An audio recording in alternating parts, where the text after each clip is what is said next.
ஆண்டவர் இன்றைக்கு நம்மளோடு கூட பேசுகிற வசனம் புலம்பல் 2வது அதிகாரம் 19வது வசனம்.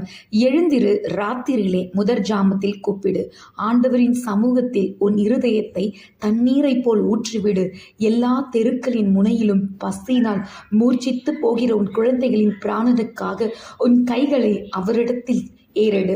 இந்த வசனத்துல சொல்லப்பட்டதை போல உங்கள் இருதயத்தின் பாரத்தை, நெருக்கத்தை, விண்ணப்பத்தை, அங்கலாய்ப்பை ஆண்டவரத்தில் ஊற்றி விடுங்கள். ஒரு பாத்திரத்துல இருந்து நம்ம தண்ணீரை ஊற்றும் போது அதுல கொஞ்சம் கூட பேலன்ஸ் இல்லாம முற்றிலுமா இது வெளியேறப்படும்.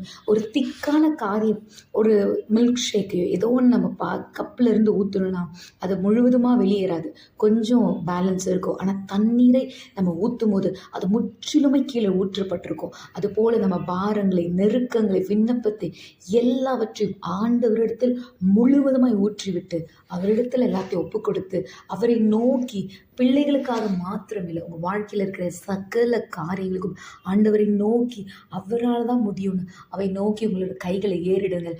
கர்த்தர் உங்கள் கவலைகளை எல்லாவற்றையும் நீக்கி போட்டு, உங்கள் நெருக்கங்களை எல்லாவற்றையும் எடுத்து போட்டு அற்புதத்தை செய்ய உண்மையுள்ள ஒரு தேவனாய் இருக்கிறார். ஆமேன்.